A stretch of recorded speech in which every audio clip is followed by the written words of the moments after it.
सुखद जीवन का एकमात्र उपाय सदाचरण व दान। चक्रवर्ती धम्मराजा धम्मचक्र विभूषितो अधम्मचक्रं विभंजी बुद्धं तं पनमाम्यहम्। अर्थात चक्रवर्ती धर्मराजा धर्मचक्र से विभूषित जिन्होंने अधर्म चक्र का विभंजन कर दिया, उन बुद्ध को मैं प्रणाम करता हूँ। उपासक उपासिकाओं के आचरण। एक समय भगवान राजगृह में जीवक के आम्रवन में विहार कर रहे थे। जीवक कौमार भृत्य उनके पास गया, उनका अभिवादन किया और एक ओर बैठकर भगवान से पूछा, भंते, क्या होने से उपासक होता है? भगवान ने कहा, जब व्यक्ति बुद्ध धर्म तथा संघ की शरण ग्रहण कर लेता है तब वह उपासक कहलाता है। भंते, क्या होने से उपासक शीलवान होता है? जब उपासक प्राणी हत्या, अस्थेय, अब्रह्मचर्य, मिथ्यावाद तथा सूरामेरय आदि नशीले पदार्थों से विरत होता है तब वह उपासक शीलवान कहलाता है। भंते, क्या होने से उपासक आत्महित में रत होता है, परहित में नहीं? जब उपासक स्वयं श्रद्धा संपन्न होता है किंतु दूसरों को श्रद्धा संपन्न होने की प्रेरणा नहीं देता, स्वयं अर्थ धर्म का ज्ञान प्राप्त कर धर्मानुसार जीवन व्यतीत करता है किंतु दूसरों को धर्मानुसार जीवन व्यतीत करने की कोई प्रेरणा नहीं देता, तब वह आत्महित में रत होता है, परहित में नहीं।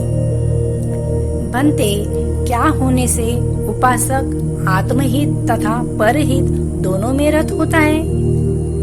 जब उपासक स्वयं श्रद्धा संपन्न होता है और दूसरों को भी श्रद्धा संपन्न बनने की प्रेरणा देता है, स्वयं शीलवान होता है और दूसरों को भी शीलवान बनने की प्रेरणा देता है, स्वयं त्यागी होता है और दूसरों को भी त्यागी बनने की प्रेरणा देता है, स्वयं भिक्षु दर्शन की कामना करता है और दूसरों को भी भिक्षु दर्शन की प्रेरणा देता है, स्वयं सद्धर्म श्रवण की कामना करता है और दूसरों को भी सद्धर्म श्रवण की प्रेरणा देता है, स्वयं धर्म धारण करता है और दूसरों को भी धर्म धारण करने की प्रेरणा देता है, स्वयं धर्म मीमांसा करता है और दूसरों को भी धर्म मीमांसा की प्रेरणा देता है, स्वयं अर्थ धर्म का ज्ञान प्राप्त कर धर्मानुसार जीवन व्यतीत करता है और दूसरों को भी धर्मानुसार जीवन व्यतीत करने की प्रेरणा देता है, तब वह आत्महित तथा परहित दोनों में रत होता है। गृहस्थ के सुगम जीवन व आध्यात्मिक विकास का एकमात्र उपाय वह है दान। बुद्ध शासन में किसी भी गृहस्थ का गरीब होना शोभनीय नहीं है। उसके लिए कठिन परिश्रम करके ईमानदारी के साथ सम्यक आजीविका से धन कमाना आवश्यक होता है। उसे अपना ही नहीं, अपने परिवार का और अपने पर आश्रित सभी लोगों का भरण पोषण करना होता है, परंतु जो धन कमाए उसमें से अपने सामर्थ्य के अनुसार कम या अधिक दान देना भी उतना ही आवश्यक होता है। अर्जित धन का भगवान ने 4 संभाग करते उपभोग करने का निर्देश दिया है। वो कैसे? प्रथम भाग अपने परिवार के भरण पोषण पर व्यय करे यानी खर्च करे। द्वितीय भाग सगे संबंधियों व समाज के लिए व्यय करे। तृतीय भाग भिक्षु आचार्य की सेवा व धर्म कार्य के लिए व्यय करे। चतुर्थ भाग भविष्य निधि में सुरक्षित करे।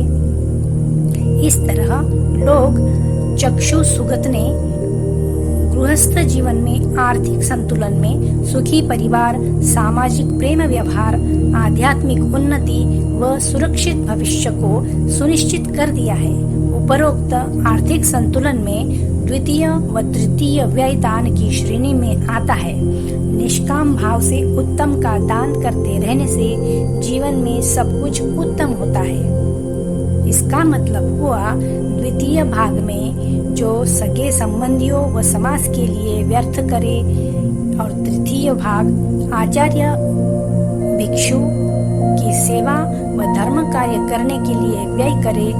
यह जो दान है वह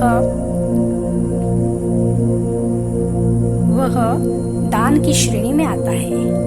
निष्काम भाव से उत्तम का दान करते रहने से जीवन में सब कुछ उत्तम ही होता है। दान करते रहने से स्वयं में त्याग की भावना बढ़ती है।